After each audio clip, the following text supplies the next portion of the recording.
नाज़रीन, अवामी न्यूज़ में ख़बरनि जो सिलसिलो जारी है। इन वक्त असीं तव्हांखे भरयासिटी में ख़बर ॾींदा हलूं त भरयासिटी प्रेस क्लब आॾो ॻोठ खान बहादुर पठाण जे रवासी औरत परवीन बीबी पंहिंजे मुड़ुस अफज़ल जट ऐं भाइरनि सां गॾिजी एहतिजाज ॻोठ जे बाअसर असांजे ज़री ज़मीन ते गैर क़ानूनी तौर कब्ज़ो कयो। हिन हवाले खां वधीक तफ़सील ॿुधाए रहियो भरयासिटी में अवामी न्यूज़ जो रिपोर्टर नदीम मंगी पंहिंजी रिपोर्ट में।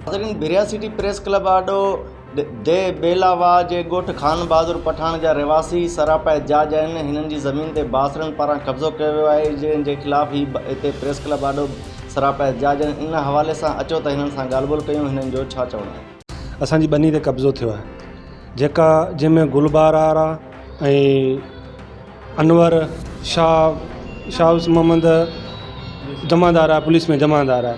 हिननि कब्ज़ो कयो आहे, कूड़ो एग्रीमेंट कयो अथनि, जेको कोर्ट में बि केस हलियो आहे ऐं कोर्ट असांजे हक़ में फ़ैसिलो ॾिनो आहे। 3 एकड़ 26 पैसा मुंहिंजी सिस्टर जे नाले ते ज़मीन आहे ऐं मुंहिंजो भाउ मोहम्मद अफज़ल आहे, इन जे नाले ते उन्हनि कूड़ो एग्रीमेंट ठाहियो आहे ऐं हुन में केस हलियो आहे। केस में हिननि दावा कई, दावा में सिविल ऐं शीशन ॿिन्हिनि जा फ़ैसिला असांजे हक़ में आया आहिनि। पुलिस इंक्वायरी कई, पुलिस इंक्वायरी में बि असांजे हक़ में ॾिनी। क़ुर ते जेॾी महिल पुलिस इंक्वायरी कई, उन में SHO मुमताज़ अली कलोड़े साहब इंक्वायरी कई, इम्तियाज़ अली कलोड़े साहब इंक्वायरी कई।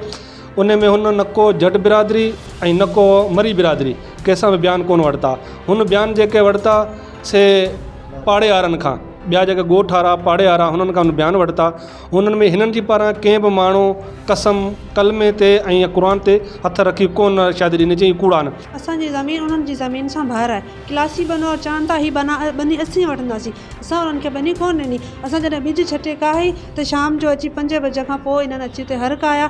असांजी पंहिंजी ज़मीन आहे, एग्रीमेंट मुंहिंजे मुड़ुस जे नाले जो कूड़ो ठाहियो आहे। ज़मीन दरअसल मुंहिंजे नाले आहे, रजिस्ट्री मुंहिंजे नाले आहे, एसी सां पार्टीशन जो कई आहे उहो बि असांजे नाले आहे ऐं कोर्ट में बि केस हलियो आहे त केस जो जवाबु असांजे हक़ में आयो आहे। कब्ज़ो नथा छॾनि ऐं चवनि था हाणे फशरी थींदी, माण्हू मरंदा अगरि बनी ते केरु। हाणे असांजी कणक जी फसल तयारु आहे, हाणे असांखे लोन नथा ॾियनि ऐं मुंहिंजा ॿार बि स्कूल नथा वञी सघनि, मुंहिंजे ॿारनि खे धमकी ॾियनि था।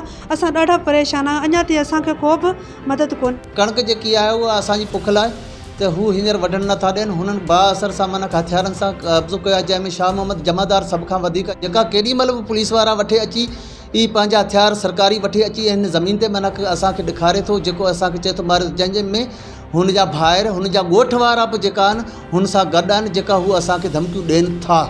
नाज़रीन, तव्हां जट बिरादरी जे इन मुतासिरनि जी ॻाल्हि ॿुधियो। हिननि जो इहो चवणु हुयो त ॻोठ जा मरी बिरादरी जा बासर आहिनि, जॾहिं त पुलिस जो जमादार पिणु हुननि सां गॾु आहे। हिननि जो इहो बि चवणु आहे त असां पंहिंजे घरनि ताईं महदूद आहियूं ऐं जेको आहे सो पंहिंजी बनीअ ते बि नथा निकिरी सघूं, जॾहिं त हिननि जा मासूम ॿार पिणु स्कूलनि ताईं न आहिनि वञी सघिया। हिननि SSP नौशर Afroz, deputy commissioner नौशर Afroz ऐं असिस्टेंट कमिश्नर भरिया समेत ॿियनि वस वारनि खां इहा अपील कई आहे त फौरी तौरु हिननि जी ज़मीन तां कब्ज़ो ख़तमु कराए ॾिनो वञे ऐं बासरनि ख़िलाफ़ु कार्रवाई कई वञे, जीअं हिननि मां बेचैनी ख़तमु थी सघे। कैमरा टीम सां गॾु नदीम अली मंगी, अवामी न्यूज़ TV। मज़ीद खबरों और तफसीलात के लिए विजिट करें हमारी वेबसाइट www.awamiNewsHD.com।